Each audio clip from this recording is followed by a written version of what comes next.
నమస్తే, welcome to Andhraprabha. Tamil Nadu రాజకీయాలు రసవత్తరంగా మారాయి. అసెంబ్లీలో సీఎం విజయ్ చేసిన కీలక ప్రకటనలు రాష్ట్ర వ్యాప్తంగా పెద్ద ఎత్తున చర్చకు దారితీశాయి. ఓవైపు పరందూర్ గ్రీన్ఫీల్డ్ విమానాశ్రయ ప్రాజెక్టును ఉపసంహరించుకోవడం, మరోవైపు పేద కుటుంబాలకు ఉచిత గ్యాస్ సిలిండర్లు, ట్రాన్స్జెండర్లకు ఉచిత బస్సు ప్రయాణ సదుపాయం కల్పిస్తున్నట్లుగా సంక్షేమ పథకాలను ప్రకటించడం ఇప్పుడు అందరి దృష్టిని ఆకర్షిస్తోంది. ఆ పూర్తి వివరాలేంటో చూద్దాం.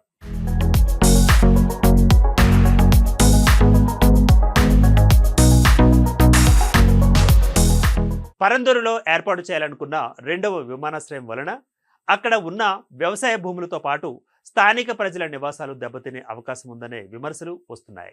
దీంతో ఆ ప్రాంత రైతులు, స్థానికులు ఈ ప్రాజెక్టును తీవ్రంగా వ్యతిరేకిస్తూ నిరసన వ్యక్తం చేశారు.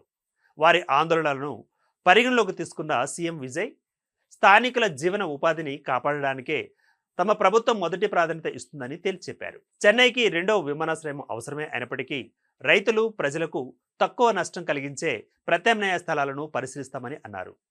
ఈ క్రమంలోనే సాంకేతిక అధ్యయనం పూర్తయిన తర్వాతే తుది నిర్ణయం తీసుకుంటామని సభావేదికగా ఆయన స్పష్టం చేశారు. ప్రస్తుతం ఉన్న చెన్నై ఎయిర్పోర్టు ఏడాదికి సుమారుగా 30 మిలియన్ల ప్రయాణికులకు సేవలు అందిస్తుందన్న ఆయన, నూతనంగా నిర్మిస్తున్న టెర్మినల్ 3, టెర్మినల్ 5 పనులు పూర్తి అయితే ఈ సామర్థ్యం మరింత పెరుగుతుందని అన్నారు. అయితే ఈ నిర్ణయంపై మాజీ సీఎం, డిఎంకే అధినేత స్టాలిన్ తీవ్రంగా మండిపడ్డారు. పరందూర్ ఎయిర్పోర్టు ప్రాజెక్టును విరమించుకోవడం రాష్ట్ర అభివృద్ధికి పెద్ద విఘాతమని అన్నారు. చిన్న చిన్న రాజకీయ ప్రయోజనాల కోసం పెద్ద ప్రాజెక్టును వదులుకోవడం, దీనివలన రాష్ట్ర వృద్ధి వెనక్కి వెళుతుందని విమర్శలు చేశారు. భూసేకరణ అనుమతుల ప్రక్రియ పూర్తయ్యాక స్థలాన్ని మార్చడం వలన రాష్ట్ర పురోగతి దెబ్బతింటుందని హెచ్చరించారు.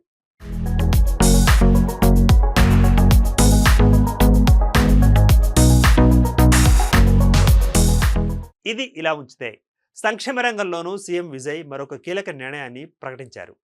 అర్హులైన ప్రతి కుటుంబానికి ఏడాదికి 3 గ్యాస్ సిలిండర్లు ఉచితంగా అందించే పథకాన్ని ప్రారంభించినట్లుగా తెలిపారు.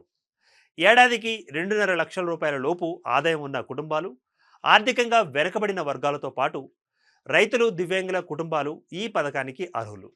దీనివల్ల రాష్ట్రంలోని దాదాపు 1,80,00,000 కుటుంబాలకు లబ్ధి చేకూరుతుందని అంచనా వేస్తున్నారు. సిలిండర్ డబ్బులను నేరుగా లబ్ధిదారుల బ్యాంకు ఖాతాలోనే జమ చేసేలా ప్రణాళిక రూపొందించారు. ఈ పథకం 2027 సంక్రాంతి పండుగ నుంచి అమలులోకి రానుండగా, దీనికోసం ప్రభుత్వం ప్రతి సంవత్సరం 4,000 కోట్ల రూపాయలను కేటాయించనుంది. అంతేకాకుండా మహిళలకు అమలు చేస్తున్న ఉచిత బస్సు ప్రయాణ సదుపాయాన్ని ట్రాన్స్జెండర్లకు వర్తింపచేస్తూ టీవీకే ప్రభుత్వం ఉత్తర్వులను జారీ చేసింది. మెట్రోపాలిటన్ పట్టణ ప్రాంతాలలో నడిచే బస్సులు, లిమిటెడ్ స్టాప్ సేవలు, సాధారణ బస్సులలో వీరు ఉచితంగా ప్రయాణం చేసే అవకాశం ఉంది. ఈ ఉచిత ప్రయాణ పథకం వలన ప్రభుత్వానికి ఏటా అదనంగా 8,000 కోట్ల రూపాయల భారం పడనుందని తెలుస్తోంది. మొత్తంగా పరందూర్ ఎయిర్పోర్టు ప్రాజెక్టును విరమించుకుంటూ తీసుకున్న నిర్ణయం తమిళనాడు రాజకీయాలలో తీవ్ర దుమారమే రేపుతోంది. ఒకవైపు రైతులు, స్థానికుల భవిష్యత్తును దృష్టిలో ఉంచుకునే ఈ నిర్ణయం తీసుకున్నామని ప్రభుత్వం చెబుతూ ఉంటే, మరోవైపు ఇది రాష్ట్ర అభివృద్ధిని వెనక్కి నెట్టేస్తుందని ప్రతిపక్షాలు మండిపడుతున్నాయి. అదే సమయంలో ఉచిత గ్యాస్ సిలిండర్లు, ట్రాన్స్జెండర్లకు ఉచిత బస్సు ప్రయాణం వంటి సంక్షేమ పథకాలను ప్రకటించడం ద్వారా ప్రజల మనస్సు గెలుచుకునే ప్రయత్నం చేస్తోంది టీవీకే.